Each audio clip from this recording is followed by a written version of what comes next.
तो आगे बढ़ते हैं। दिव्य ध्वनि का प्रकरण चल रहा है वीर वर्धमान महावीर स्वामी के चरित्र में। गौतम स्वामी कुछ और प्रश्नों का उत्तर अब दे रहे हैं। प्रश्न तो पहले पूछे गए हैं, अब भगवान की दिव्य ध्वनि खिल रही है।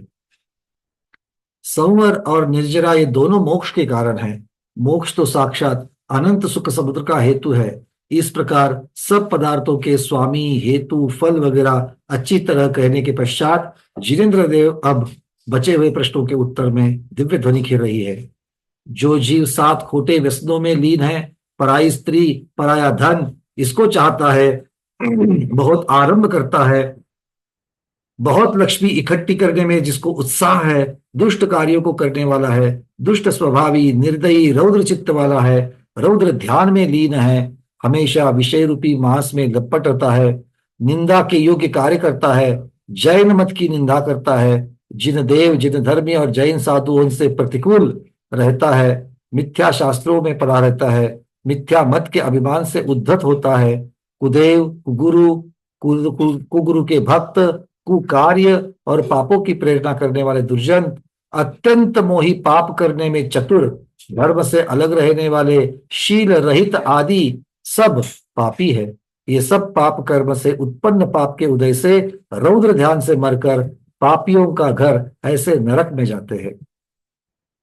ये नरक सात है, पाप कर्म का फल देने के योग्य है, सभी दुखों की खान है, जहां आधे निमिष मात्र भी सुख नहीं है।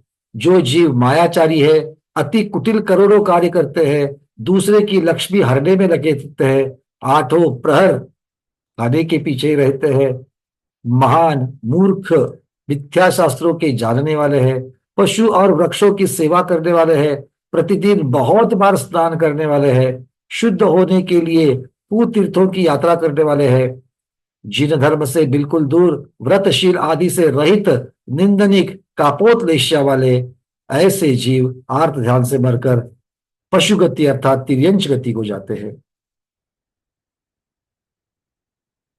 जो जीव तीर्थंकर की, श्रेष्ठ गुरुओं की, ज्ञानियों की, धर्मात्माओं की और तपस्वियों की सेवा भक्ति पूजा हमेशा करते हैं, महाव्रतों को, अरहंत देव और निगृंत गुरु की आज्ञा को पालते हैं, सब अनुव्रतों का पालन करते हैं, अपने शक्ति से 12 तपों को करते हैं, कषाय और इंद्रिय रूपी चोरों को दंड देते हैं, आर्द्र रौद्र ध्यान को छोड़कर धर्म ध्यान का चिंतन करते हैं, शुभलेशा परिणाम वाले हैं, हृदय में सम्यक दर्शन रूपी हार पहनते हैं, दिन रात अपनी सर्वशक्ति से उत्तम क्षमा आदि दशलक्षण धर्म को पालन करते हैं, वो सब जीव, वो भव्य पुरुष शुभ ध्यान से मरकर स्वर्ग को जाते हैं।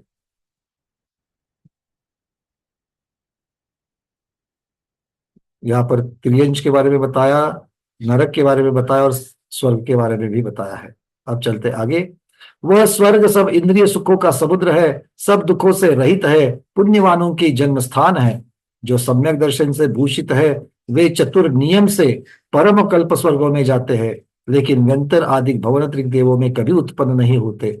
जो अज्ञानी अज्ञान तप से काय क्लेश आदि करते हैं, वो व्यंतर आदि गति में जाते हैं। स्वभाव से कोमल परिणामी, सरल स्वभावी, संतोषी, सदाचारी, मंद कषाई, शुद्ध चित्त वाले देव, जिनेन्द्र भगवान और गुरु धर्म की तथा धर्मात्माओं की विनय करने वाले जीव, पुण्य के उदय से आर्यखंड में श्रेष्ठ कुल में राज्य वगैरह की लक्ष्मी के साथ मनुष्य गति पाते हैं। तो तप, व्रत, संयम ये स्वर्ग का कारण है, और राग की मंदता, राग द्वेष की मंदता, जो सदाचार है, संतोषपना है, ये सब मनुष्य गति का कारण है। जो जीव भक्ति से उत्तम पात्र को आहार दान देते हैं, वो महाभोग और सुखों से भरी हुई भोग भूमि में जन्म लेते हैं और अनंतर नियम से स्वर्ग में उत्पन्न होते हैं। जो मायाचार करने वाले हैं, अब बता रहे हैं कि स्त्री वेद कैसे मिलता है, पुवेद कैसे मिलता है, इनकी चर्चा कर रहे हैं। जो मायाचार करने वाले, काम सेवन से अतृप्त है, शरीर में विकार को करने वाले, ऐसे स्त्री के भेष को धारण करने वाले हैं, श्रृंगार आदि करना जिनको बहुत पसंद होता है, ऐसे कह रहे हैं। मिथ्या दृष्टि राग से अंधे, शील रहित अज्ञानी मनुष्य है, वे मर करके स्त्री वेद कर्म के उदय से स्त्री पर्याय को पाते हैं। जो शुद्ध आचरण रखने वाली, मायाचारी, कुटिलता रहित, विचारों में मायाचरी कुटिलता रहित, चतुर विचारों में चतुर, दान पूजा आदि में लीन, थोड़े इंद्रिय सुख में संतोष रखने वाले, दर्शन ज्ञान से भूषित ऐसी स्त्रियां वे पूर्वेद कर्म के उदय से इस जन्म में पुरुष पर्याय पाती है, मनुष्य मनुष्य भी पाती है। जो अत्यंत काम सेवन में अंधे है, स्त्री आदि में लंपट है, अनंग क्रीड़ा में लीन है, वे मूर्ख नपुंसक लिंगी होते हैं। जो शठ पशुओं के ऊपर अधिक बोझा लादते हैं, रास्ते में चलते हुए जीवों को बिना देकर पैरों से मार देते हैं, खोटे तीर्थों में पाप कर्म करने के लिए भटकते हैं, वे निर्दयी मरकर आंगोपांग कर्म के उदय से पंगु होते हैं, मतलब अवयवहीन होते हैं, लोक में निंदा के योग्य होते हैं। जो मूर्ख दूसरे के दोषों को ना सुनकर भी हमने सुना है ऐसा कह देते हैं, ईर्ष्या से दूसरों की निंदा करते हैं, कुकथा कहते हैं, खोटे शास्त्र को सुनते हैं, केवल ही शास्त्र संग और धर्मात्माओं में दोष लगाते हैं, वे ज्ञानावरण कर्म के फल से बहरे तक हो जाते हैं। जो नहीं दिखते पराये दीपों दोषों को दिखते देखते हैं, दूसरों में जो दोष नहीं है उसको भी जो उजागर करते हैं, नेत्रों के विकार स्वरूप करते हैं, बहुए आदि चलाना, नेत्र कटाक्ष करना, ऐसे करते हैं। पराई स्त्री के अंग आदि को बड़े आदर से देखते हैं, कुतीर्थ कुदेव कुलिंगियों का सत्कार करते हैं, वे दुष्ट चक्षु दर्शनावन कर्म के उदय से अंधे होते हैं। जो शठ स्त्री कथा वगैरह वी कथाओं का प्रतिदिन वृथाई संबंध करते रहते हैं, निर्दोषी अरहंत देव शास्त्र गुरु में धर्मात्माओं को दोष लगाते हैं, अपनी इच्छा के अनुसार प्रसिद्धि प्रतिष्ठा आदि की इच्छा से चंचल चित्त हुए विनय रहित जैन शास्त्र को वाचते हैं, धर्म सिद्धांत तत्वार्थ को खोटी युक्तियों से समझाते हैं, वो मूर्ख ज्ञानावरण कर्म के फलोदय से वाणी रहित गूंगे बन जाते हैं। जो अपनी इच्छा से हिंसा आदि 5 पापों में प्रवर्तते हैं, श्री जिनेन्द्र भगवान के कहे हुए पदार्थ के मत का मतवालों की तरह ग्रहण करते हैं, मत वालों की तरफ मतलब मस्त होकर के, देव शास्त्र गुरु धर्म चाहे सच्चे हो या झूठे सबको समान समझकर पूछते हैं, वे मति ज्ञानावरण कर्म के उदय से विकलेंद्रिय होते हैं।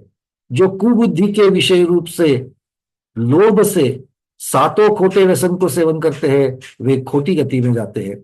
जो व्यसनी मिथ्या दृष्टि पुरुषों से मित्रता करते हैं, साधुओं से दूर रहते हैं, वे पापी नरकादि गतियों में भ्रमण कर नरकादि गति के लिए दुर्व्यसनों में आसक्त हुए पाप उपार्जन करते हैं।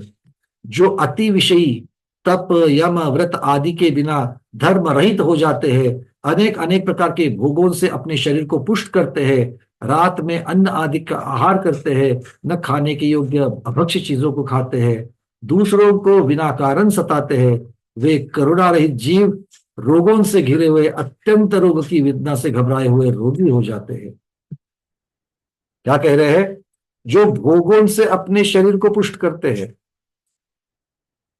न रात में खाने की मर्यादा है, न क्या खाने की मर्यादा है, ऐसे जीव बस शरीर को पुष्ट करना है, मेरे शरीर को लगना चाहिए, डॉक्टर ने मेरे को प्रोटीन में खाने के लिए ये गंदी चीजें बताई है तो भी मैं खाऊंगा, मांसाहारी चीजें बताई है तो भी मैं खाऊंगा, इस तरीके से शरीर का सोच करके जो पुष्ट करते हैं उनके लिए कहा है कि ये रोगी बन जाते हो। जो शरीर से ममता छोड़कर तप धर्म को आचरण करते हैं, सब जीवों को अपने समान जान करके कभी नहीं उनकी हिंसा करते तथा पर के आक्रंदन चिल्लाना रोना दुख शोक वगैरह को होने नहीं देते हैं, वे शुभ कर्म के उदय से निरोगी होकर के सुख पाते हैं।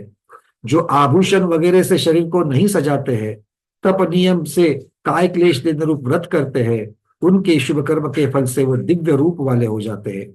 जो पशु के समान शरीर को अपना मानकर साफ रखने की जगह अच्छी तरह धोते हैं, साफ रखने के लिए बहुत अच्छी तरह धोते हैं, रागी होकर आभूषण से सजाते हैं, शुभ होने के लिए कुदेव कुगुरु कुधर्म का सेवन करते हैं, वो अशुभ कर्म के उदय से डरावने अर्थात बदसुरत होते हैं। जो जिनेन्द्र देव जैन शास्त्र ग्रंथ योगियों की बहुत भक्ति करते हैं, वे सुभग कर्म के उदय से लोक में सबको प्यारे ऐसे भाग्यशाली होते हैं। मैल वगैरह से लिपटे शरीर वाले मुनि को देख करके जो घमंड से घृणा करते हैं, पराई स्त्री को चाहते हैं, अपने कुटुंबियों से झूठ बोल करके द्वेष कर लेते हैं, वे दुर्भग नाम कर्म के उदय से सबसे निंदा किए गए दरिद्री हो जाते हैं। जो दूसरों के ठगने में उद्यमी खोटी सलाहें देते हैं, बिना विचार के देव शास्त्र गुरु झूठे सभी, चाहे सच्चे हो या झूठे, सभी की पूजा और भक्ति धर्म समझ करते हैं, वे मूर्ख मत ज्ञानावरण कर्म से निंदनिक कुबुद्धि हो जाते हैं। जो तप धर्म आदि में दूसरों को अच्छी सलाह देते हैं, हमेशा तत्व अतत्व का विचार करते हैं, धर्मादि सार वस्तु को ग्रहण करते हैं, वे बुद्धिमानों में उत्तम मति ज्ञानावरण कर्म के क्षम से बड़े भारी विद्वान होते हैं। जो खल दुष्ट ज्ञान के घमंड से अभिमानी हुए, पढ़ाने योग्य को नहीं पढ़ाते हुए, जानते हुए अपने तथा दूसरों के खोटे आचरण की प्रवृत्ति करते हैं, हित के करने वाले जिनागम को छोड़ करके खोटो शास्त्रों को पढ़ते हैं, शास्त्र से निंदित कड़वे दूसरों को पीड़ा पहुंचाने वाले धर्म रहित ऐसे असत्य वचनों को बोलते हैं, वे श्रीमद् ज्ञानावरण कर्म के फल से महामूर्ख होते हैं। जो हमेशा जिनागम को पढ़ते हैं, दूसरों को पढ़ाते हैं तथा काल आदि 8 प्रकार की विधि से जैन शास्त्र का व्याख्यान करते हैं, धर्म की प्राप्ति के लिए धर्मोपदेश वगैरह से बहुत भव्यों को ज्ञान कराते हैं, और आप भी निर्मल धर्म कार्य में हमेशा लगे रहते हैं, हितकारी सत्य वचन बोलते हैं, असत्य वचन कभी नहीं बोलते, वे श्रुतावरण कर्म के मंद होने से जगत पूज्य विद्वान होते हैं। जो संसार शरीर भोगों से वैरागी होकर जिनेन्द्र देव के गुरु श्रेष्ठ गुणों को और धर्म की प्राप्ति के लिए हमेशा मन में चिंतन करते हैं, वो आर्जव धर्म के सिवाय कुटिलता कभी नहीं रखते, ऐसे शुभ करने वाले शुभ परिणामी होते हैं। जो दुष्ट हिंसा झूठ वगैरह कार्यों से हमेशा पाप को कमाते हैं, दुर्बुद्धि से विषयों में लीन हुए मिथ्याति देवों की भक्ति करते हैं, वो भी नरकादि गति में जाने के लिए पाप करने वाले पापी होते हैं। जो उत्तम पात्र को दान देते हैं, जिनेन्द्र की चरण कमल की पूजा करते हैं तथा जैन शास्त्र की सेवा करते हैं, वे महान भोग आदि संपदाओं को पाते हैं। जो दिन रात अन्याय करके भोगों की इच्छा करते हैं, बहुत भोगों का सेवन करने पर भी संतोष को नहीं पाते हैं, वे दीन भिखारी होते हैं। जो हमेशा धर्म का सेवन करते हैं, सुपात्र को भक्ति से दान देते हैं, उनके पास लक्ष्मी अपने आप आ जाती है। जो समर्थ होने पर भी पात्र दान, जिन पूजा, धर्म का काम जैनियों का उपकार नहीं करते तथा लोभ से सब लक्ष्मी पाने की इच्छा करती है, ऐसे जीव निर्धन दरिद्री होते हैं।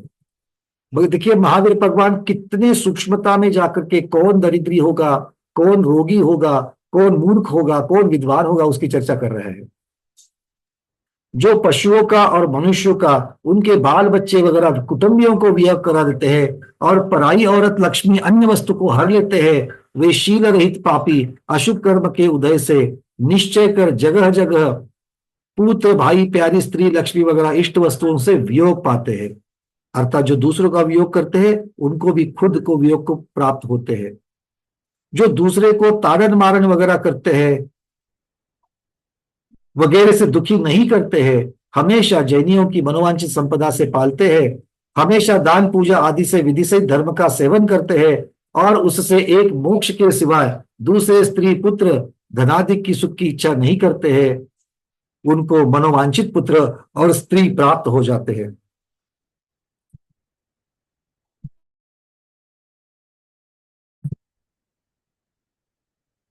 जो धर्म के चाहने वाले पात्र को हमेशा दान देते हैं, जिन प्रतिमा, जिन मंदिर, पाठशाला आदि में भक्ति से धन खर्च करते हैं, उन महादानियों का दातृत्व गुण सब जगह प्रसिद्ध हो जाता है।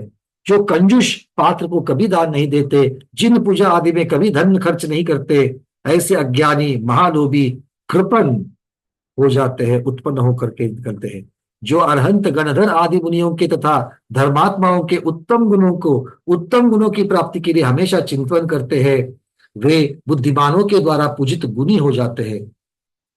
जो धर्म के लिए मिथ्या दृष्टि देवों की, खोटे भेषधारी साधुओं की भक्ति करते हैं, जो जिनेन्द्र के मत को पालन करने वाले योगियों की कभी सेवा नहीं करते, वे पापी हमेशा पशु के समान पराधीन हुए पराई नौकरी करते घूमते हैं।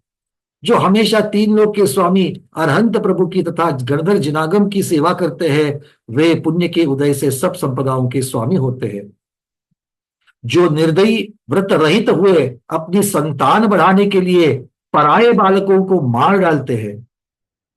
ये भी देखा जाता है बहुत जगह पर कि कुछ तंत्र मंत्र आदि के लिए बलि दी जाती है, छोटे बच्चों की बलि दी जाती है, इसकी चर्चा हो रही है। जो दूसरे बालकों को मार डालते हैं, बहुत मिथ्यात क्रिया करते हैं, उन मिथ्या जातियों के, उन मिथ्यात्वियों के मिथ्यात्व कर्म के, उनसे उनको कम उम्र के पुत्र होते हैं, पापी पुत्र भी शीघ्र ही मर जाते हैं। जो चंडी आदि मिथ्यादि देवताओं की पूजा सेवा पुत्र के लाभ होने के लिए करते हैं, लेकिन पुत्र आदि सब कार्यों को सिद्ध करने वाले अरहंत भगवान की सेवा नहीं करते, वे मिथ्यात्वी वंध्यापन को वाली स्त्रियां को पाते हैं। जो दूसरों के पुत्रों की अपनी संतान के समाज कर कभी नहीं मारते, अहिंसा व्रत का सेवन करते हैं, उन्हें शुभ कर्म के उदय से दिव्य रूप वाले चिरंजीवी पुत्र होते हैं।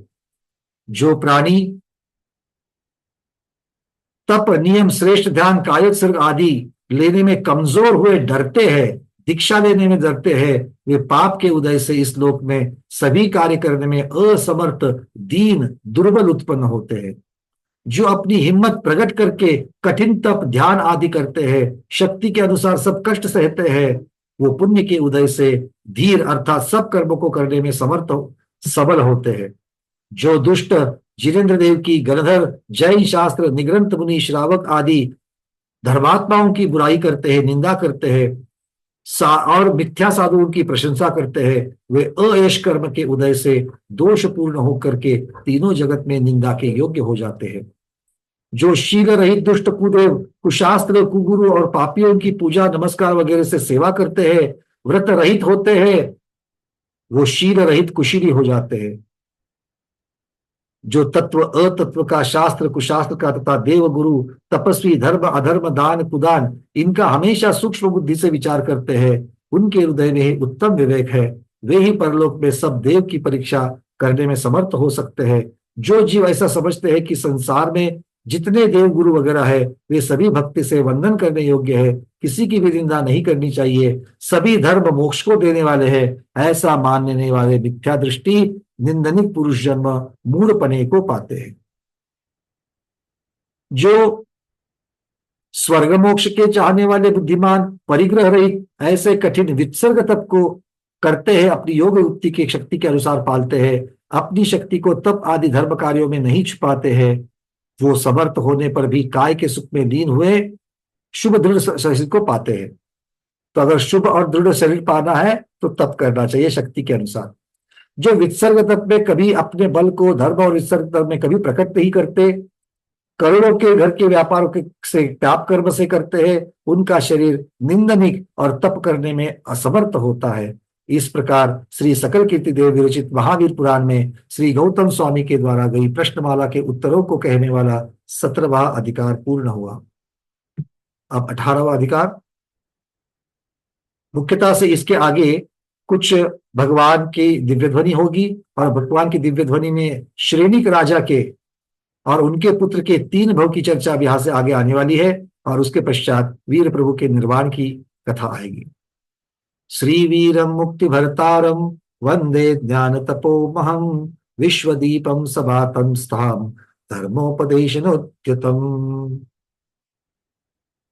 कालांतर में वे प्रभु श्री गौतम गणधर से कहते हैं, हे बुद्धिमान गौतम, मैं जो मुक्ति के मार्ग को कहता हूं उसे तू जीवगणों के साथ सावधानता से सुन। जिस मार्ग से ज्ञानी जीव निश्चय कर मोक्ष को जाते हैं, जो शंका आदि दोषों से रहित निशंकादि गुणों के सहित तत्वार्थों का श्रद्धान है, वे व्यवहार सम्यक दर्शन है। अब यहां से आगे मोक्ष मार्ग का वर्णन साक्षात तीर्थंकर महावीर भगवान कर रहे हैं। इस संसार में अरहंत से बढ़कर कोई उत्कृष्ट देव नहीं हो सकता, निग्रंथ से ज्यादा कोई बढ़कर गुरु नहीं हो सकता, अहिंसा आदि 5 व्रतों से अधिक उत्तम कोई धर्म नहीं हो सकता, जैन मत से उत्तम कोई मत नहीं, 11 अंग 14 पूर्व से बढ़कर प्रकाशित करने वाला कोई शास्त्र ज्ञान नहीं, सम्यक दर्शनादि रत्नत्रय से उत्कृष्ट कोई मोक्ष का मार्ग नहीं, 5 परमेष्टियों से बढ़कर हित करने वाला दूसरा कोई नहीं, पात्र दान से बढ़कर कोई भी दान मोक्ष का कारण नहीं, परलोक को जाने के लिए साथ साथ जाने वालों में धर्म से बढ़कर कोई नहीं है, आत्मा के ध्यान से बढ़कर दूसरा कोई उत्कृष्ट ध्यान केवल ज्ञान का कारण नहीं है, धर्मात्माओं के साथ प्रीति के सिवाय दूसरा कोई प्रेम धर्म सुख को देने वाला नहीं, 12 तपों के सिवाय दूसरा कोई तप कर्मक्षय को करने वाला नहीं है, पंच नमस्कार महामंत्र के सिवाय दूसरा कोई ऐसा मंत्र भोग और मोक्ष को देने वाला नहीं है। देखिए, हम सब लोग इनकी महत्ता तो जानते हैं, इन सबको महान तो मानते हैं, किंतु महत्वपूर्ण बात यहाँ पर है, इसको छोड़कर अन्य और है ही नहीं, ये जब तक मन में उत्पन्न नहीं होता है तब तक सम्यक दर्शन दृढ़ नहीं है। भैया 12 तप को तो जानते हैं, 12 तप को मानते भी है, किंतु इसके आगे जाकर के 12 तप के सिवा और कोई तप नहीं है, ये जानना यही सम्यक दर्शन है। हे गौतम, सम्यक दर्शन के बिना पुरुष को का ज्ञान तो अज्ञान हो जाता है, चारित्र कूट चरित्र हो जाता है, सब तप निष्फल हो जाता है। ऐसा जानकर निशंकादि गुणों से शंका मूढ़ता वगैरह सब मैल को हटाकर सम्यक को दृढ़ करना चाहिए। सज्जनों को यथार्थ रीति से विपरीत पने रहित पदार्थों का ज्ञान करना चाहिए, वही व्यवहार सम्यक ज्ञान है। ज्ञान से ही सब धर्म पाप हित अहित बंध मोक्ष जाने जाते हैं। गुरु देव धर्म गुरु आदि की परीक्षा भी ज्ञान से ही की जाती है। ज्ञान से हीन अंध के समान प्राणी हेय आदेय गुण दोष कृत्य अकृत्य तत्व अतत्व का विचार नहीं कर सकते। ऐसा समझकर स्वर्ग और मोक्ष को चाहने वाले प्रतिदिन बड़े यत्न से जैन शास्त्रों का अभ्यास करना चाहिए। कर रहे हो ना? तो क्या करना चाहिए, और साथ साथ में ये भी देखते चलना कि क्या हम कर रहे हैं। क्या तीर्थंकर महावीर भगवान बता रहे हैं, वो दर्पण दिखा रहे हैं, दर्पण में देखने का काम तो हमें करना चाहिए। उत्तम चारित्र के बिना, उत्तम चारित्र के बिना करोड़ों काय क्लेश किया गया तब कभी भी कर्म का संवर नहीं कर सकता। संवर के बिना मुक्ति कैसे हो सकती है? अरे 10 उपवास कर लिए, किंतु जाकर के जब देखा तो जिनेंद्र भगवान के साथ साथ में कोई बाबा जी को भी पूज रहे हो, तो 10 दिन के उपवास का क्या फायदा हुआ? बिना सम्यक दर्शन के संयम संयम कहलाता ही नहीं है, ना ही तप तप कहलाता है। इसलिए सबसे पहले सम्यक दर्शन और उसके बाद में ज्ञान और तप। बहुत काल से दीक्षा धारण करने वाले, सब में ज्येष्ठ, अनेक शास्त्र को जानने वाले ऐसे मुनि भी चारित्र के बिना शोभा को प्राप्त नहीं होते। जैसे दांत के बिना हाथी, वैसे बिना चारित्र के मुनि। ऐसे जानकर के बुद्धिमानों को चंद्रमा के समान निर्मल चारित्र को धारण करना चाहिए। अनंत गुण का समुद्र ऐसे आत्मा के स्वरूप का श्रद्धान करना चाहिए। वही निश्चय सम्यक्त्व है। स्व संवेदन ज्ञान से अपने ही परमात्मा को अंतरंग में जानना, अपने ही ज्ञान से अपनी ही आत्मा को अंतरंग में जानना निश्चय ज्ञान है। और अंतरंग और बाहर के सब विकल्प को छोड़कर अपना में स्वरूप में आचरण करना, राग द्वेष से परित होना, यही निश्चय चारित्र है। ये निश्चय रत्नत्र सब बाह्य चिंताओं से रहित होते हैं, निर्विकल्प है, इसीलिए भव्य को साक्षात मोक्ष को देने वाले हैं। जो भव्य इस संसार में मोक्ष के गए जा रहे हैं, मोक्ष को गए जा रहे और जाएंगे, ये सब इन निश्चय और व्यवहार रत्नत्रय के पालने से ही जाते हैं और जाते भी रहेंगे। अब श्रावक धर्म की 11 प्रतिमाओं का वर्णन करते हैं। जो जुआ आदि व्यसनों से रहित है, 8 मूल गुणों से सहित है, निर्मल सम्यक दर्शन वाली, निर्मल सम्यक दर्शन को धारण करने वाले हैं, ये प्रथम दर्शन प्रतिभाधारी कहे जाते हैं। व्रत प्रतिभा के बारे में कहते हैं 5 अनुव्रत, 3 गुरुव्रत और 4 शिक्षा व्रत। ये 12 व्रत जो मन वचन का कृतकार्य अनुमोदना से सावधानता पूर्वक 10 जीवों की रक्षा करते हैं, वो पहला अहिंसा अनुव्रत है।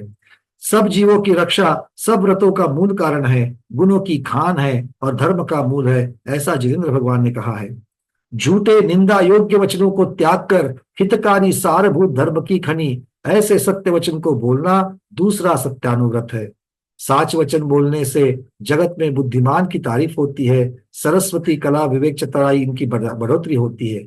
जो पराया धन गिर पड़ा हो, दूसरे का हो, भूल से कहीं रह गया हो, ग्राम आदि में कहीं रखा हो, ऐसे धन को लेना शौर है, चौर्य कर्म है। इसको छोड़ना तीसरा अचौर्य अनुव्रत है। जो अपनी स्त्री के सिवाय दूसरी सब स्त्रियों को पराई समझकर अपनी स्त्री में ही संतोष किया जाता है, वह ब्रह्मचर्य अनुव्रत है। खेती, घर, धन, धान्य, दासी दास, चौपाए, आसन, शैया, कपड़े, बासन, ये 10 बाह्य परिग्रह है। इन परिग्रहों की गिनती का प्रमाण लोभ और तृष्णा के नाश के लिए किया जाता है। वह 5वां परिग्रह प्रमाण अनुव्रत है। सज्जनों को परिग्रह का प्रमाण करने से आशा और लोभ का नाश होता है तथा संतोष, धर्म और संपदाएं मिलती है। जो बिना प्रयोजन के पाप आरंभ आदि अनेक कार्यों को छोड़ना है, वह अनर्थ दंड वृत्ति व्रत है। इस अनर्थ दंड के पापोपदेश, हिंसा दान, अपध्यान, दुष्कृति, प्रमादचर्या, ये पाप को देने वाले 5 भेद है। जो भोग उपभोग की वस्तुओं का 5 इंद्रिय रूपी वैरों को जीतने के लिए प्रमाण किया जाता है, वह भोगोपभोग परिमाण गुणव्रत है। पाप से डरने वाले व्रतों को पालने के लिए, पापों के नाश के लिए अदरक आदि अनंत जीवों वाले कंदों का, कीड़े लगे हुए फल आदि का, फूल का तथा विश्व भिष्टा के समान सब अभक्षों का सब तरह से त्याग करना चाहिए। घर, खेत, बाजार, मोहल्ले आदि में जाने का भी प्रमाण प्रतिदिन करना चाहिए। यही देशावकाशिक वृक्षाव्रत। क्या कह रहे देखो, देश व्रत में हर रोज का नियम हर रोज लेना चाहिए कि आज मैं इतना ही जाऊंगा। अगर आज बाजार में नहीं जाना है तो बाजार में जाने का त्याग कर दो। तो बाजार में जाकर के वहां पर जिस प्रकार की सब हिंसा होती है उससे तो आप बच जाओ। खोटे ध्यान, खोटी लेशाओं को जो हमेशा दिन में 3 बार सामायिक जाप किया जाता है, वो सामायिक शिक्षा व्रत है। जो अष्टमी और चौदस को सब आरंभ छोड़ करके नियम से उपवास आदि किया जाता है, वह पोषदोपास शिक्षा व्रत है। जो प्रतिदिन भक्ति सहित निर्दोष आहार आदि की 4 प्रकार की दान विधि से मुनियों को दिया जाता है, वह अतिथि विभाग नाम का चौथा शिक्षा व्रत है। इस प्रकार मन वचन काय की शुद्धि से दोष रहित होकर के इन व्रतों को जो जीव पालते हैं, वो उत्तम दूसरी व्रत प्रतिभाधारी होते हैं। अनुव्रतधारियों को मरण के समय आहार और कषाय वगैरह छोड़कर मुनि के चार्य को धारण कर श्रेष्ठ पदवी प्राप्ति के लिए सल्लेखना व्रत प्रेम से पालन करना चाहिए।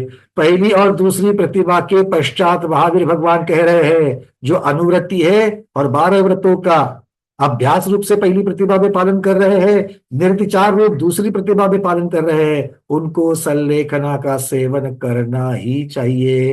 तैयारी में लग जाओ।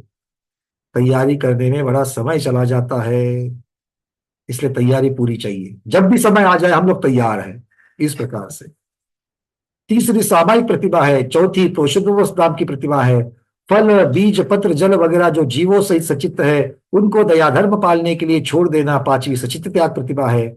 मुक्ति के लिए रात में 4 प्रकार के आहार का त्याग, दिन में स्त्री के साथ मैथुन करने का त्याग, वह 6ठी प्रतिभा है। जो बुद्धिमान मन वचन काय की शुद्धि से इन 6 प्रतिभाओं को पालन करते हैं, उन्हें मुनीश्वरों ने जघन्य श्रावक कहा है। तो 6ठी प्रतिभा तक जघन्य श्रावक कहलाते हैं। 7वीं से मध्यम और 10वीं 11वीं आदि जो है, 11वीं को भी उत्तमी कहा जाता है। चलिए, वे ही श्रावक स्वर्ग में जाते हैं। ये जघन्य श्रावक को भी कहा है कि जघन्य श्रावक कहा जाएंगे, ये भी स्वर्ग में ही जाएंगे। जो मन वचन काय से सब स्त्रियों को माता समझकर ब्रह्म स्वरूप आत्मा में, अब तो अपनी स्त्री को भी माता समझ रहे हैं, ब्रह्म स्वरूप आत्मा में लीन रहते हैं, वो ब्रह्मचर्य प्रतिमा है। पाप से डरे हुए पुरुषों से जो निंदनीय और अशुभ का समुद्र ऐसा व्यापार आदि का आरंभ तथा घर आदि के आरंभ का त्याग करना 8वीं उत्तम आरंभ त्याग प्रतिमा है। जो वस्त्र के सिवाय पाप करने वाले अन्य सब परिग्रहों का मन वचन काय की शुद्धि से त्याग करना परिग्रह त्याग नाम की 9वीं प्रतिमा है। और राग से अलग हुए जीव 9 प्रतिभाओं के पालन करने से पूजित श्रावक कहे जाते हैं। देवों से पूजित श्रावक मतलब 7वीं प्रतिभा से लेकर के 9वीं प्रतिभा को पालने वाले, या 7वीं के ऊपर जो जो पालन कर रहे हैं, उनकी पूजन देव भी करते हैं। जो घर के कार्य में, विवाह आदि में, अपने आहार में धन कमाने की सलाह भी नहीं देते, वो अनुमति त्याग 10वीं प्रतिभा है। जो दोष सहित अन्य को अखाद्य की तरह त्याग कर भिक्षा भोजन करना 11वीं उद्दिष्ट त्याग प्रतिभा है। इस प्रकार इन 11 प्रतिभाओं का सब उपाय से जो व्रती प्रतिदिन सेवन करते हैं, वे 3 जगत में पूज्य वैरागी उत्कृष्ट श्रावक है। जो व्रती इन श्रावकों को प्रतिभा रूप धर्मों को हमेशा सेवन करते हैं, वे 16 स्वर्गों के उत्तम सुख को पाते हैं। इस प्रकार वे महावीर प्रभु रागी जीवों के श्रावक धर्म को उपदेश से हर्ष पैदा करा के अब वीतरागी मुनियों की प्रीति के लिए मुनि धर्म का उपदेश करते हैं। अहिंसादि 5 श्रेष्ठ महाव्रत, इर्यादि 5 शुभ समितियां, 5 इंद्रियों को जीतना अर्थात विषयों में न जाने देना, केशलोच, सामायिक आदि 6 आवश्यक कर्म, वस्त्र रहित पना, स्नान का त्याग, पृथ्वी पर सोना, दातुन नहीं करना, राग रहित खड़े होकर भोजन करना, एक बार भोजन, ये मुनि के 28 मूल गुण है। इन मूलों का पालन प्राण जाने पर भी नहीं छोड़ना चाहिए। परिशहों को जीतना, आतापन आदि अनेक तप, बहुत उपवास व मौन धारण वगैरह उत्तर गुण मुनियों के कहलाते हैं। योगियों को पहले मूल गुण को अच्छी तरह निर्दोष पालन करके उसके बाद उत्तर गुण को पालन करना चाहिए। क्या कह रहे हैं महावीर भगवान? अरे श्रावकों, जग जाओ, जो मुनियों की परीक्षा करते हैं, किससे? परिशह सहन करने की अपेक्षा से, उनके लिए महावीर भगवान साक्षात कर रहे हैं पहले 28 मूल गुणों का पालन करने वाले मुनिराज, और यथाशक्ति उत्तर गुणों का पालन करने वाले फिर वो भी मुनिराज। उत्तम, क्षमा, मार्दव आदि धर्म के 10 लक्षण है, धर्म की खनि है, उनको भी पालन करना चाहिए। इसी धर्म से मुनीश्वर सर्वार्थ सिद्धि का सुख तथा तीर्थंकर आदि निरंतर सुख को भोग सकते हैं और मोक्ष को जा सकते हैं। इस कालांतर में इस भरत क्षेत्र के आर्यखंड में उत्सर्पिणी और अवसर्पिणी नाम के 2 काल कहे गए हैं। इसी तरह ऐरावत क्षेत्र के आर्यखंड में भी जानना चाहिए। उत्तम आयु, बल, रूप, सुख, इनकी हमेशा वृद्धि होने से सार्थक होने वाला उत्सर्पिणी 10 कोड़ा कोड़ी सागर का है, और अवसर्पिणी काल में रूप, बल, आयु वगैरह की हीनता होना अवसर्पिणी का सार्थक है। इन दोनों के जुदे जुदे 6 भेद है। अवसर्पिणी का पहला काल सुकमा सुकमा है, वह 4 कोड़ा कोड़ी सागर का है।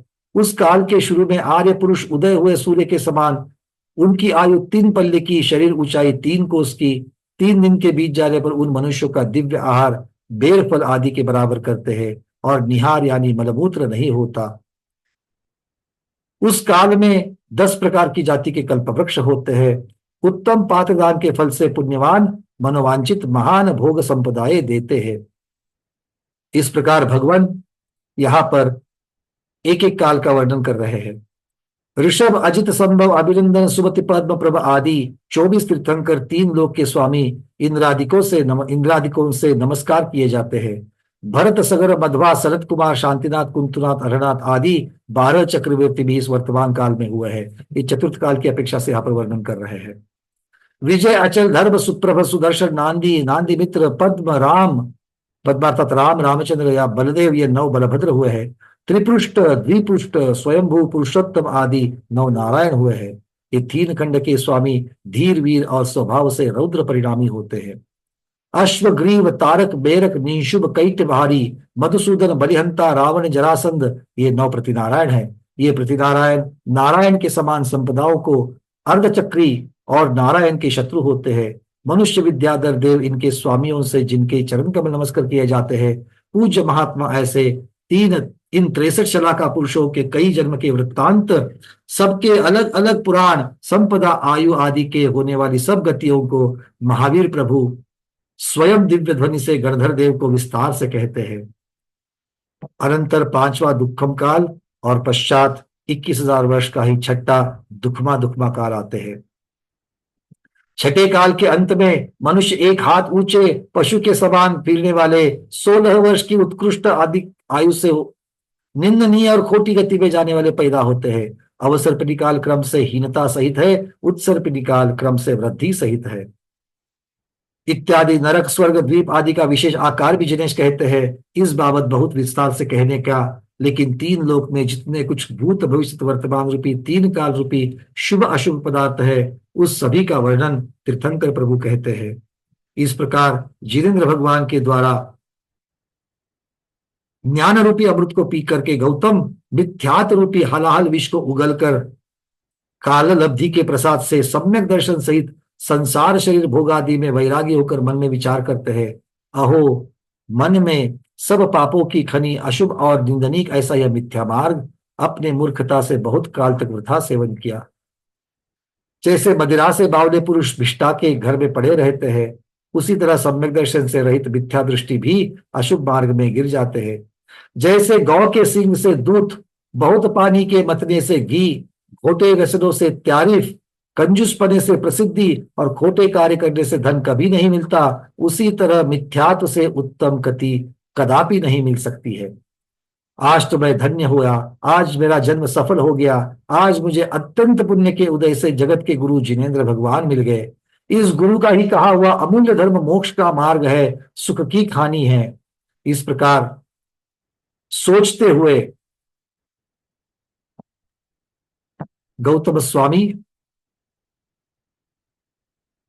10 बाह्य और 14 अंतरंग के परिग्रह को छोड़कर मन वचन काय की शुद्धि से और परम भक्ति से दिगंबर मुद्रा को वह द्विजोत्तम अपने दोनों भाइयों के साथ ग्रहण करते हैं।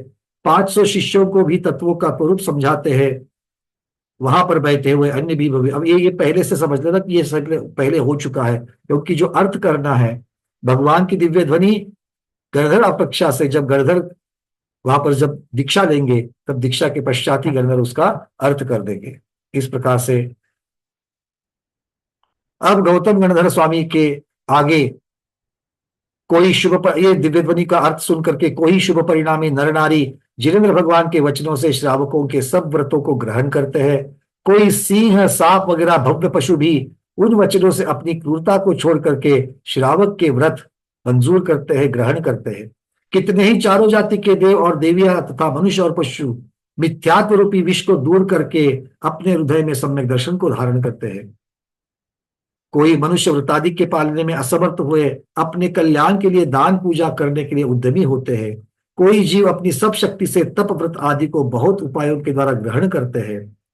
अत्यंत भक्ति से उस समय सौधर्मेंद्र गौतम गणधर को दिव्य पूजन द्रव्य से पूजित करके चरण कमलों को नमस्कार करता है और दिव्य गुणों की स्तुति करता है।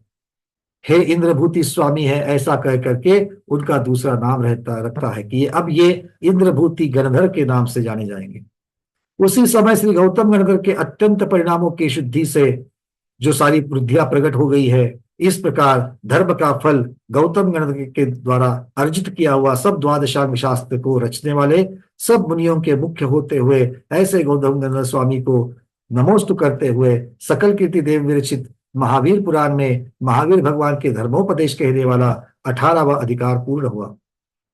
अब 19वां अधिकार, मोह निद्राग हंतारम श्रीवीरम ज्ञान भास्करम दीपकम विश्व तत्वानां वंदे भव्याब्ज बोधकम।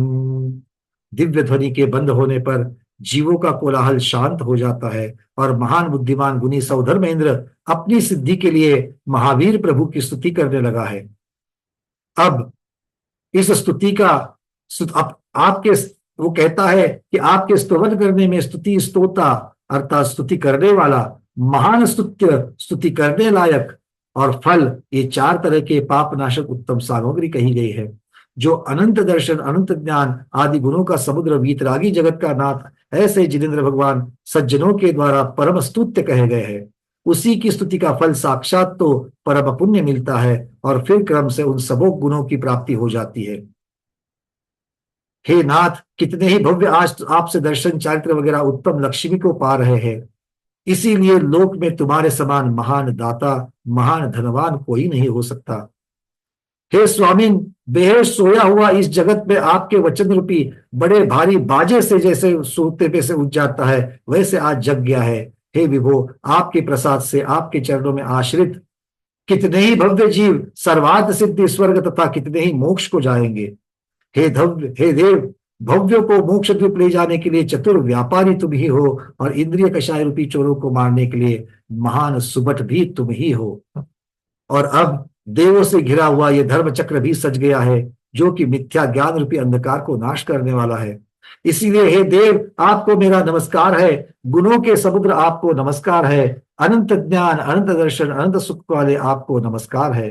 अनंत बल स्वरूप दिव्य मूर्ति अद्भुत महान लक्ष्मी से शोभित वैरागी आपको नमस्कार है।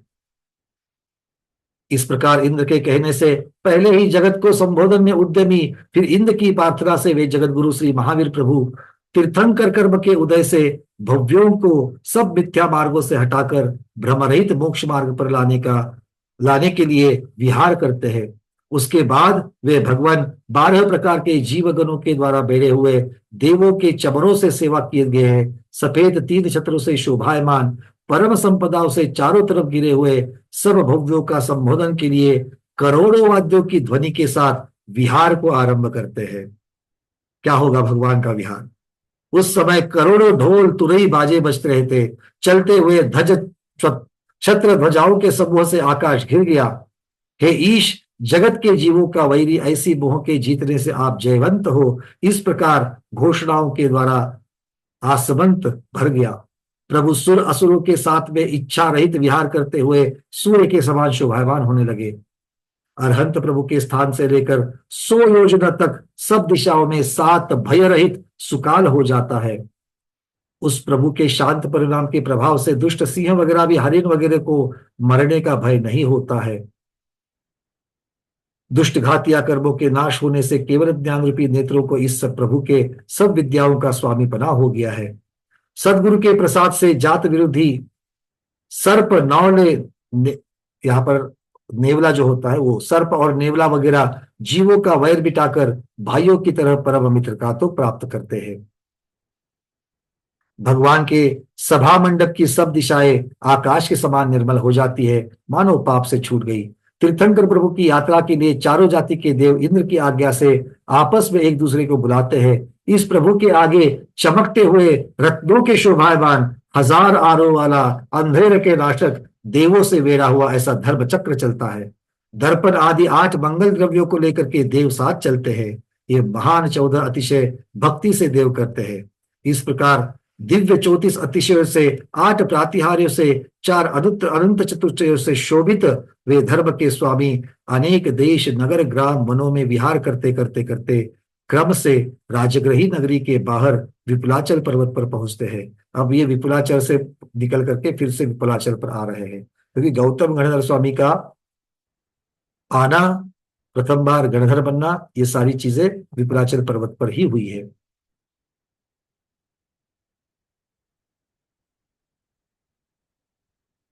अतानंतर कालांतर में उस राज्यग्रही नगरी के स्वामी श्रीनिक महाराज वन के माली से उन प्रभु का आगमन सुनकर के शीघ्र ही भक्ति से पुत्र स्त्री और बंधुओं के साथ महान संपदाओं के साथ उस पर्वत पर आकर हर्षित होते हैं। जगत गुरु को 3 परिक्रमा दे करके मन वचन काय से शुद्ध होकर भक्ति पूर्वक मस्तक नवा करके नमस्कार करते हैं। फिर वह राजा जलादि 8 द्रव्यों के जितेंद्र चरणों की पूजा कर अत्यंत भक्ति से प्रभु की स्तुति करते हैं। हे नाथ, आज हम धन्य हैं, आज ही हमारा जीवन और मनुष्य फल जन्म सफल हो गया। देखिए, इस कहा तो वो मुनिराज के गले में सर्प मार करके डालने वाला श्रेणिक राजा, और कहा ये श्रेणिक राजा, कितना अंतर है बीच में। उसी भाव की बात है। कुछ ही समय के पश्चात इस प्रकार की सम्यक दर्शन की भावना होकर के जिनेंद्र भगवान के गुणगान कर रहा है। हे नाथ, जहाज के समान आपको पाकर अपार संसार समुद्र अब मुझे एक चुल्लू भर जल के समान मालूम हो रहा है। अब मुझे किसी बात का डर नहीं है। ऐसे जगत के स्वामी की स्तुति कर बार बार हर्षित होकर के सैनिक राजा सच्चे धर्म को सुनने के लिए मनुष्य के कोठे में बैठ गया, खड़ा नहीं रह रहा है। साक्षात तीर्थंकर प्रभु के सामने भी बैठ गया। हे ज्ञानियों, हे भव्य जनों, सुनो, तीर्थंकर भगवान के समोसरण में भी बैठा ही जाता है। तो बैठने में तीर्थंकर भगवान का अभिनय होता है, ऐसा समझना ही मिथ्यात्व है। कुछ गलत सोचना, विपरीत सोचना मिथ्यात्व है। कुछ गलत कहा, बस ठीक है। वहां पर बैठा हुआ श्रेणिक ध्रुव भक्ति सहित गुरु की दिव्य ध्वनि से यतियों के धर्म, गृहस्थों का धर्म, सब तत्व, तीर्थंकरों के पुराण चरित्र, पुण्य पाप का फल, इन सब को सुनता है। उसके बाद वो राजा गौतम स्वामी को नमस्कार कर पूछता है, भगवान, मेरे ऊपर दया करके मेरे पहले जन्मों का वृत्तांत कहो। ऐसा सुनकर के परोपकारी वे गौतम गणधर उस राजा को कहते हैं, हे बुद्धिमान, तू अपने 3 जन्म का वृत्तांत सुन। अब ये जो वृत्तांत है गौतम स्वामी उनको बता रहे हैं। गौतम स्वामी कैसे बता सकते हैं? गौतम स्वामी कैसे बता सकते हैं? क्योंकि वो स्वयं सब रिद्धियों के धारक हो चुके हैं। भले केवल ही नहीं है, पर रिद्धियों के धारक हो चुके हैं। मनपरिय ज्ञानी और अवधि ज्ञानी भी हो चुके हैं। विपुलमती मनपरिय ज्ञान के साथ साथ में सर्वावधि ज्ञान के धारक हो चुके हैं। और सर्वावधि ज्ञान के धारण होने से असंख्यात लोक प्रमाण, क्षेत्र और काल और भाव को जानते हैं, और द्रव्य में एक परमाणु तक जानते हैं। ऐसा कहा जाना ऐसा तो गोबरसार जीव कांड की अवधि ज्ञान मार्गना में जाना। इस जम्बू द्वीप के विंध्य पर्वत पर कुटुंब नामा वन में खदिरसार नाम का एक भद्र परिणामी भील रहता था। वह बुद्धिमान किसी दिन पुण्य के उदय से सबके हित करने में उद्यमी ऐसे समाधिगुप्त मुनि को देखकर मस्तक से नमस्कार करता है। अब ये श्रेणिक राजा के 3 भव पूर्व का वृत्तांत आ रहा है। इसके आगे के 3 भव का बताएंगे क्या? आएंगे तो बताएंगे, फिर अब तो पहले 3 भव का बता रहे हैं। तो इस प्रकार से अपने 3 जन्म का वृत्तांत सुन, ऐसा कहा है। तो अब देखते हैं कि कौन कौन से 3 जन्म आते हैं। तो ये भील जो है, हे भील को देख करके मुनिराज उसको आशीर्वाद देते हैं, हे भद्र तुझे धर्म का लाभ होवे, धर्म लाभ होस तू। उसे सुन करके वो भील बनीश्वर को पूछता है कि हे भगवान, कौन सा धर्म मुझे प्राप्त हो, ऐसा आप कह रहे हो? धर्म का कार्य क्या है, धर्म का कारण क्या है, धर्म मिलने से फायदा क्या होता है, ये सब आप मुझे समझाइए। ऐसे सुनकर के वो मुनिराज समाधिगुप्त महाराज, वो योगी बोलते हैं, जो मधु मांस और मदिरा का त्याग करना है वही अहिंसा रूपी धर्म ज्ञानियों ने कहा है। उसी धर्म करने से उत्तम पुण्य होता है, पुण्य से महान स्वर्ग आदि सुख की प्राप्ति होती है, यही धर्म मिलने का फायदा है। ऐसा सुनकर के वो भील मुनियों को ऐसा बोला कि हे योगी, मैं इस समय तो एकदम मांस मदिरा वगैरह का त्याग नहीं कर सकता। उसकी असमर्थता देख करके मुनिराज बोलते हैं, हे भील, पहले तो तू ये कह कि तेने पहले का कौवे का मांस खाया है या नहीं खाया है। ऐसा सुनकर के भील कहता है कि मुनिराज, मैंने तो कौवे के मांस को तो अभी कभी नहीं खाया है, अब तक तो कभी नहीं खाया है। उसके बाद में मुनिराज बोलते हैं, यदि ऐसा है तो सुख के लिए हे भद्र, तो उस काक मांस खाने का उस मांस के खाने का त्याग करने का अब नियम ले ले, क्योंकि नियम के बिना ज्ञानियों को पुण्य कभी नहीं मिलता। साक्षात गौतम स्वामी कह रहे हैं, बिना नियम के पुण्य नहीं मिलता। आप कितनी भी अरे ऐसे ऐसे जीवों को देखा 15-20 सालों से इस प्रकार की चर्या का पालन करते हैं जैसे अनुव्रत में पालन किया जाता है, किंतु अज्ञानतावश अनुव्रतों का नियम नहीं लिया है, तो कोई उसका जो मिलना चाहिए था वो पुण्य नहीं मिल पाया। इसलिए कहते कि बिना नियम के पुण्य नहीं है। अब वह भील भी उन मुनियों के वचन सुनकर के बहुत खुश होता और बोलता है कि स्वामी, ये व्रत तो मुझे दे दीजिए। ऐसे कह करके वो कौवे के मांस के त्याग का व्रत लेकर के मुनिराज को नमस्कार करके अपने घर जाता है। किसी समय उसके अशुभ कर्म के उदय से उसे असाध्य रोग होता है। वो होने पर भी उसकी शांति के लिए कोई हकीम, कोई वैद्य कौवे के मांस का औषध बताता है। उस समय उस मांस के खाने में घृणा करने वाला वो भील अपने कुटुंबियों से बोलता है कि हे भाइयों, करोड़ों जन्मों में दुर्लभ व्रत को छोड़ करके मूर्ख ही प्राणों की रक्षा करते हैं। उससे धर्मात्माओं को कुछ लाभ नहीं है, क्योंकि प्राण तो जन्म जन्म मिल जाते हैं, परंतु शुभ करने वाला व्रत फिर से नहीं मिल सकता है। इसीलिए व्रत भंग करने की अपेक्षा मैं प्राणों को त्याग दूंगा। ऐसे शुभ परिणामों से वो प्राणों का त्याग से स्वर्ग मिलता है और व्रत के भंग से करने में नरक में जाना पड़ता है। ऐसे उस भील का नियम सुनकर उस समय सारसपुर से आया हुआ उस भील का सूरवीर नाम का मित्र मन में शोक करके मिलने के लिए नगर में जाता है। रास्ते में बड़े भारी वन के बीच में वड़ के वृक्ष के नीचे किसी देवी को रोता हुआ देख करके वो मित्र पूछता है, हे देवी, तू कौन है, किस लिए रो रही है, ये बता। ऐसा सुनकर के वो देवी बोलती है, हे भद्र, मेरे वचन तू सुन। मैं इस वन की यक्षी हूँ, मन के बड़ी दुखी हूँ, क्योंकि तेरा मित्र खदिर मरने के नजदीक है। वो शुभ के उदय से, कौवे के मांस का त्याग करने से प्राप्त पुण्य के उदय से मेरा पति होगा। सो हे शठ, अब तो उसे मांस खिलाने के लिए जाता हुआ उसे व्रत ही नरक की और घोर दुखों की पात्र बनाना चाहता है क्या?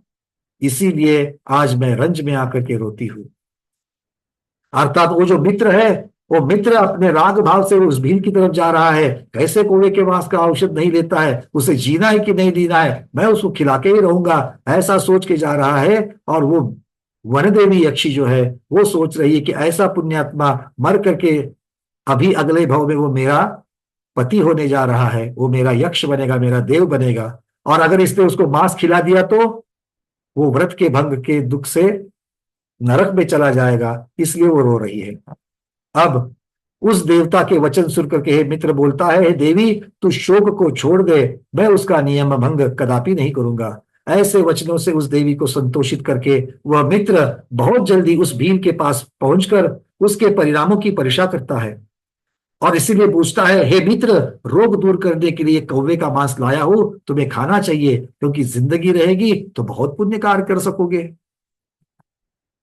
जिंदगी रहेगी तो फिर से व्रत को धारण कर सकते हो। ऐसा सुन करके बहुत बार क्या लग रहा है, ये किसके वचन है? ऐसे वचन कितनी बार सुनने में आते हैं, कहीं हमारी ही तो कथा कहीं नहीं चल रही है। ऐसा सुन करके वो बुद्धिमान भील बोलता है, हे मित्र, लोक से निंदनिक, नरक के देने वाला और धर्म का नाश करने वाले ऐसे वचन तुम्हें नहीं बोलने चाहिए। ये मेरी अंत की अवस्था है, कितनी सावधानता है देखिए।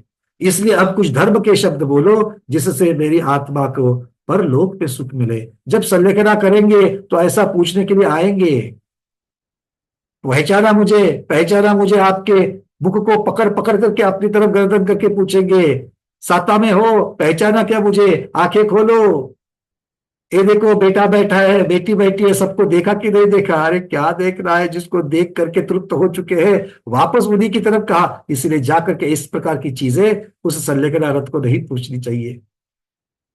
उस भील का दृढ़ निश्चय देख करके और यक्षी देवी की सब कथा और इसी काक मास त्याग रूपी व्रत का फल उस भील को वो प्रीति से खतन करता है। और उसे सुनकर के बुद्धिमान वह भील धर्म और धर्म के फल में और भी श्रद्धा करके संवेग को प्राप्त होता है, और अब सभी मांस वगैरह का त्याग करके अनुव्रत को भी ग्रहण करता है। संलेखना के समय उसने अब अनुव्रत को ग्रहण किया है। आयु के अंत में समाधि सहित प्राणों को छोड़ करके वो भील व्रतों के फल से महान रिद्धि वाला सौधर्म स्वर्ग के सुख भोगने वाला देव उत्पन्न हो गया। अब वो जो यक्षी है, अब यक्षी का क्या होता है देख लेते हो, क्या उसका कुछ आता है यहाँ पर। आयु के अंत में समाधि सहित प्राणों को छोड़ करके वो भील व्रतों के फल से महान रिद्धि वाला सौधर्म सुख के भोगने वाला देव उत्पन्न हुआ। इधर उसका मित्र सूरवीर अपने नगर को जाता हुआ उस वन की तरफ देखकर अचंभे में हुआ उस यक्षी को बात पूछता है, हे देवी, मेरा मित्र मर करके क्या अभी तक तेरा पति हुआ नहीं है?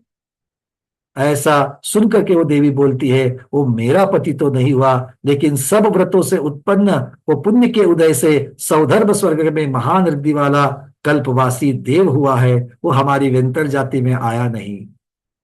उसने अपने अवधि ज्ञान से जान लिया कि वो कहाँ चला गया है। वहां पर वह देव स्वर्ग की संपदा को पाकर के कहा वो कम से कम सिर्फ काक मास के त्याग से यक्ष बनता था, क्योंकि देवी ने अवधि ज्ञान से जान लिया था। देखो, अवधि ज्ञान से जो जाना उसके बाद में जो बदलाव हुए उसकी अपेक्षा से साक्षात जो है वो भी बदल जा रहा है। मतलब क्या है कि काक का मांस भक्षण करना छोड़ना वो यक्ष बनने वाला था, और अवधि ज्ञान से उस अपेक्षा से, उस काल की अपेक्षा से यक्षी ने भी वही देखा। तो क्या यक्षी का अवधि ज्ञान गलत था क्योंकि वो हुआ तो सौधर्म का देव? इसका मतलब है ये केवल ज्ञान के बारे में भी इसी प्रकार लगाना चाहिए। जिस क्षण पूछा जा रहा है, जिस क्षण अवधि ज्ञान लगाया जा रहा है, उस क्षण की अपेक्षा से वो अवधि ज्ञान दिखाएगा। उसके बाद में जो बदलाव होते हैं उसके बाद फिर से अवधि ज्ञान लगाएंगे, तब उस यक्षी को जान गया कि वो सौधर्म स्वर्ग में देव हुआ है। इसका अर्थ है केवल ज्ञान में जो पर्याय दिखती है वो समय की अपेक्षा से बदल सकती है। ये भली भांति यहाँ पर सिद्ध हो जाता है। अब वहां पर वह देव स्वर्ग की संपदा को पाकर जिनेंद्र भगवान की पूजा करता हुआ देवियों के साथ बहुत सुख भोग रहा है। ऐसा सुनकर बुद्धिमान व सूरवीर मित्र ऐसा मन में विचार करता है कि वो देखो, शीघ्र ही व्रत का फल भी उसको मिल गया। जिस व्रत से परलोक में ऐसी संपदाएं मिलती है उसको बिना एक क्षण भी कहीं बिताए बिना धारण करना चाहिए। ऐसे सोच करके वो सूरवीर शीघ्र ही समाधि गुप्त मुनि को भी नमस्कार करके खुशी से गृहस्थ का व्रत स्वयं भी ग्रहण कर लेता है।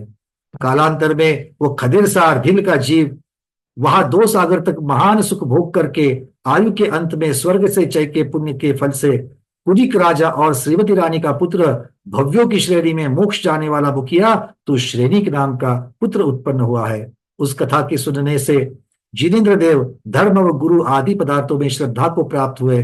वह श्रेणिक राजा मुनि को वारंवार नमस्कार करके पूछता है कि हे देव, धर्म कार्य में मेरी महान श्रद्धा है, किंतु अब मेरे किस कारण से मुझे थोड़े भी व्रत लेने के भाव नहीं हो रहे हैं। उसके बाद वे मुनिराज इसका उत्तर देंगे, किंतु आज हम इस उत्तर को नहीं सुनेंगे। समय पूर्ण हो चुका है। हमने श्रेणिक राजा के पहले के 2 भव को तो जान लिया, एक भील का भव और दूसरा सौधर्म इंद्र में, सौधर्म स्वर्ग में देव। अब वहां से ये श्रेणिक महाराज यहाँ पर आए हैं और श्रेणिक के भव के बाद वो पूछ रहे हैं कि इतना सारा कुछ करने के बाद व्रत के फल से मैं यहाँ पर जन्म तो ले लिया, किंतु मैं धर्म मार्ग में लग करके जिनेन्द्र भगवान को भी आचरण कर रहा, उनकी मार्ग पर चलने का प्रयास कर रहा हूं, फिर भी मुझे व्रत लेने के भाव क्यों नहीं हो रहे हैं। चिंतन करते रहिए कल के स्वाध्याय तक। आज के स्वाध्याय में इतना ही, कल गौतम स्वामी इसका उत्तर जरूर देंगे। जैनम जयतु शासनम, जैनम जयतु शासनम, जैनम जयतु शासनम। बोले धर्म साम्राज्य नायक वीर वर्धमान महावीर भगवान की जय। महान उपकारी इंद्रभूति गौतम गणधर भगवान की जय।